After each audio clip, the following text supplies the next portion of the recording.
welcome back to Rogue Yugioh. Now, it is that time. Worlds is upon us, and the Worlds of Banlist has been released.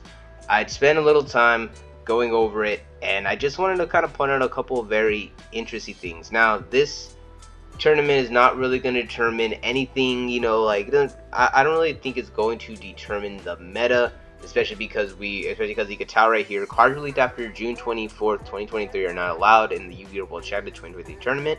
For cards from Battles of Legend, Monster Revenge, refer to the list below, each on a card-by-card basis. So essentially, to summarize all that, the new stuff from Battles of Legends, Monster Revenge, and also the stuff from Dune are not going to be allowed in this tournament.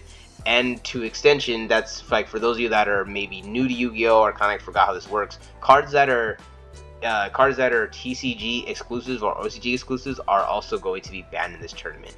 And on top of that, you're going to take all the bans from the OCG and all the bans from the TCG, smash them all together, and create this list. So, without further ado, if you like what we do, please feel free to like and subscribe. If not, it is all cool. We are trying to get the channel to 500 subscribers. I think I said like 5,000 in the last video. To be honest, yeah, we are trying to get to like that level, but we know we're trying to keep all the expectations realistic here. So trying to get to 500 subscribers, we're going to do a huge giveaway when we get to there. So please help us get there. That'll be awesome. So with that being said, you got Try Edge Master, which is an interesting card, kind of, that's going to be on there. You got the Yugioh, Friendship. These cards are always on there. All this stuff is always on there. Pick Night Early, I think that's a TCG exclusive. That's going to be on there. A Garou Rings of Resonant Life, that's actually huge because, that's like one of the best super poly targets we have. That's not going to be available for the players coming from, the TCG side. And that, like I said, it just kind of creates these like really kind of crazy situations. You got Goatee Chains, all the Goatee cards, those are all not going to be there. Gold Pride and the Gate Guardian stuff, that's all in the similar vein. That's all not going to be allowed. Assault Synchron, that's not allowed there either because that's kind of just a newer card from Monster's Revenge. Elder Hero, Flame Wingman, Infernal Rage. For those here, for those people that kind of hope that Hero might make a little bit of resurgence in the tournament. It's still possible. Like Hero is still a good deck without Infernal Rage, but Infernal Rage really gives it a lot of extra power, makes the deck really good.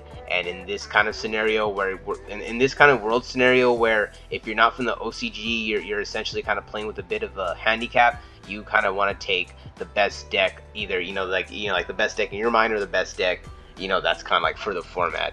So yeah, so that like for this specific scenario with this ban list right here. Gold Prize stuff, like I said, all the same stuff that we have banned, Maxi, because we have it banned, all that stuff. And then Super Area Samurai, like I said, the Super Area Samurai stuff is banned in the OCG. That's all going to be banned here too. Red Eyes Dark Dragoons is banned in the OCG. That's not going to be allowed. Like I said, like a lot of stuff that is like a no-go over there. They are not wanting that. Even Totally Awesome, not allowed in OCG, not allowed in this tournament. And these are kind of all like some like the regular ones that we kind of had. Is BAM that kind of common between both the list. Like I said, anything we have in the TCG, they're gonna put there too. So for the limited cards, like there's a lot of other interesting stuff. So if you want to take like a deeper dive, just you go right to the page and kind of if you want to go over it personally yourself. But let's just kind of move on to the limited cards. You kind of got the basic ones right here, all the basic stuff, and then you get to Bistio, Baldrake, Druisworm, and Magnemite. This is something I mentioned on my last video, talking about how these cards are most likely going to get hit on our list. Like both because of their power and because they're hit on the OCG list. This kind of just gives you more confirmation that yeah, we're gonna get something similar to this, where maybe all three of them might get put directly to one. But for the sake of this video, this is really gonna impact anyone that wanted to bring Dragon Link over there, because you still have the fourth one, Saronir. I believe that's how you pronounce it. So you still have the fourth one, so you still have the ability to play the same amount of numbers, but without the Magnemite and Druisworm, even the Baldrake, you're really gonna be losing a lot of that power and consistency. So maybe that might not be the best option, but Dragon Link players, similar to Hero players, either seem to find a way or they just take the deck no matter what. So that's just kind of like That's just kind of like it's expected for here. Cashier Unicorn is going to be limited to one. And before, okay, I completely forgot, but yes, Cashier Fenrir is going to be banned in this tournament. They have it banned in the OCG, so Fenrir is going to be banned here in this tournament. So that's something kind of to keep in mind. That's going to be very interesting. Like, you got the Unicorn to one, and I think those are like the only two major hits, if I'm not mistaken.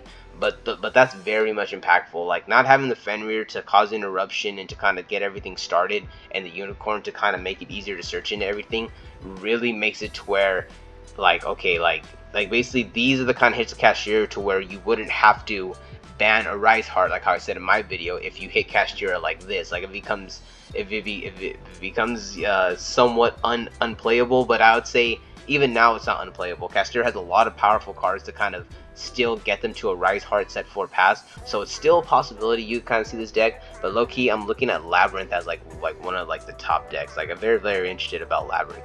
That'd be very cool to see like how far Labyrinth could go. That's kind of the trend. Like, there's usually like a top deck, you know, and everyone's kind of rooting for that deck, but every once in a while a random deck kind of comes out of nowhere and takes the world spot. Takes like the world, like the top world spot. I remember that's kind of what people felt about Infinity, if I'm not mistaken. When Infinity won Worlds like a while ago, people were just kind of like came out of left field, but it was just like, I mean, Firewall's too broken. If I'm maybe I'm misremembering, but I believe it was Infinity coming in and winning and just kind of, you know, devastating. So yeah, we got Gazelle right here to 1. So, you know, I think we have that at 2. Zeus is to 1. Like, a lot of stuff that the OCG stuff has over to 1. We are also here we go, Pressure Planet, where like all that Primal Planet, Paralino, that's all to 1. So like, it's gonna be a little harder because I know we have 3. So like, Tier Elements could have been that deck that squeezed in, but like with only 1 Paralino, maybe you not want to do that. You got Sleepy and Delicious Memory limited to 1. So even though Purely does seem like a good deck for this tournament, it's still going to have, that, still gonna have this right here.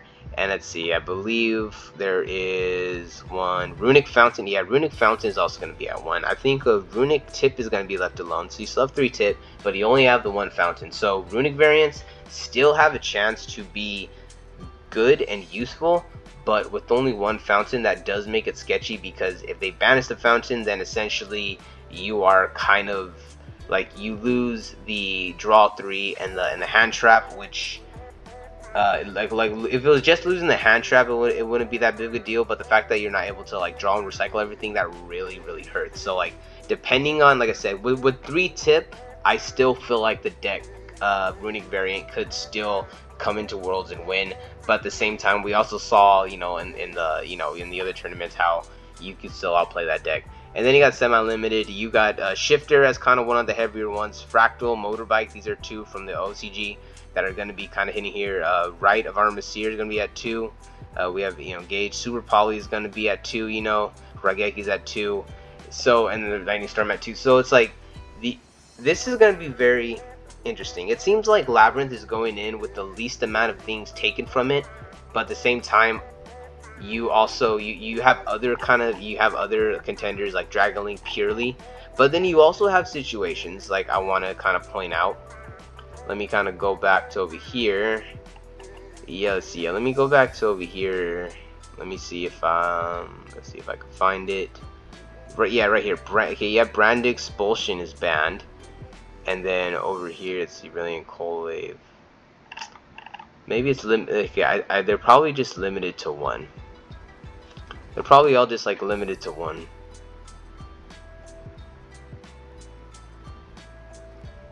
Yeah, Brandon. Let's see, where's that brand? Here we go. Okay, yeah. So completely just. Yes, sorry about that. Just went outside. Okay, Branded Fusion, Branded Opening are limited to 1. So that's another thing to keep in mind. Even Branded is not going to be able to go in full power. So there's almost no deck besides Labyrinth, essentially, that's going to be going into this tournament that is full power. So on paper, Labyrinth seems like the top deck to watch out for. But what do you guys think? Let me know down in the comments below. I would like to get your feedback and just your ideas on what you think is going to be the best deck, what you think what deck you think has a chance to win. Maybe there's another interesting thing that I missed. You got Crossout Designated that's going to be at 1 too. So like, and you know, Call by the Guard at 1, Crossout at 1. So it's going to be harder to, you know, Hand Trap's going to be relevant. So let me know what you guys think about this upcoming World Tournament. And peace out, guys, and I'll catch you in the next one.